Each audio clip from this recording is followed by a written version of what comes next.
लैमार्कवाद, Lamarckism, जैविक विकास का एक सिद्धांत है जिसका नाम फ्रांसीसी जीव विज्ञानी जीन बैप्टिस्टे लैमार्क के नाम पर रखा गया है। लैमार्कवाद के प्रमुख सिद्धांत उपयोग और अनुपयोग का सिद्धांत, theory of use and disuse.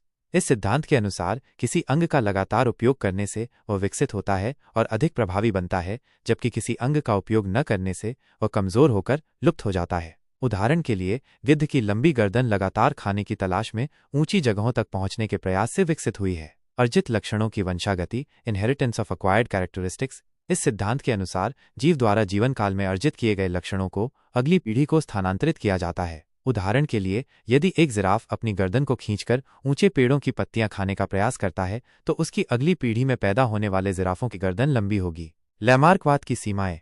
अर्जित लक्षणों की वंशागति का अभाव। आधुनिक अनुसंधान से यह स्पष्ट हो गया है कि अर्जित लक्षण आमतौर पर वंशागति में नहीं जाते हैं। उदाहरण के लिए, यदि एक व्यक्ति जिम में कसरत करके मांसपेशियों को विकसित करता है तो उसके बच्चों में मजबूत मांसपेशियां पैदा नहीं होंगी। प्राकृतिक चयन की भूमिका। लैमार्कवाद प्राकृतिक चयन की भूमिका को कम महत्व देता है, जबकि डार्विन के सिद्धांत के अनुसार प्राकृतिक चयन विकास का प्रमुख कारक है। निष्कर्ष।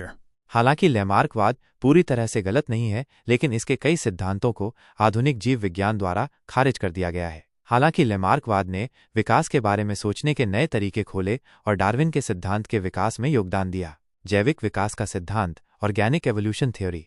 जैविक विकास का सिद्धांत बताता है कि पृथ्वी पर जीवन का उद्भव और वर्तमान रूपों में परिवर्तन धीरे धीरे और क्रमिक रूप से हुआ है। इस सिद्धांत के अनुसार सभी जीवों का एक सामान्य पूर्वज है और समय के साथ विभिन्न प्रजातियों में विभाजित हो गए हैं। जैविक विकास के प्रमुख सिद्धांत। डार्विन का प्राकृतिक चयन सिद्धांत, Darwin's theory of natural selection. इस सिद्धांत के अनुसार जीवों में विविधता होती है और पर्यावरण के अनुकूल जीव ही जीवित रहते हैं और संतान पैदा करते हैं। इस प्रक्रिया को प्राकृतिक चयन कहा जाता है। आनुवंशिकता, हेरेडिटी। जीव अपने माता पिता से आनुवंशिक गुण प्राप्त करते हैं जो उनकी विशेषताओं को निर्धारित करते हैं। उत्परिवर्तन, म्यूटेशन। आनुवंशिक सामग्री में अचानक परिवर्तन उत्परिवर्तन कहलाते हैं जो जीवों में विविधता पैदा करते हैं। आनुवंशिक अपवाह, जेनेटिक ड्रिफ्ट। आबादी में आनुवंशिक परिवर्तन का यादृच्छिक परिवर्तन आनुवंशिक अपवाह कहलाता है। जैविक विकास के साक्ष्य।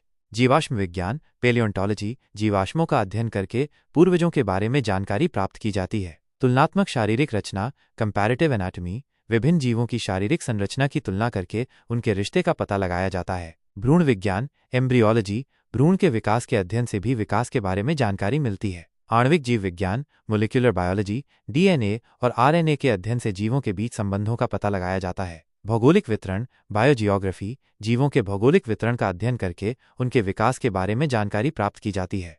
जैविक विकास का सिद्धांत जीव विज्ञान की एक महत्वपूर्ण अवधारणा है और ये हमें जीवन की उत्पत्ति और विविधता को समझने में मदद करता है।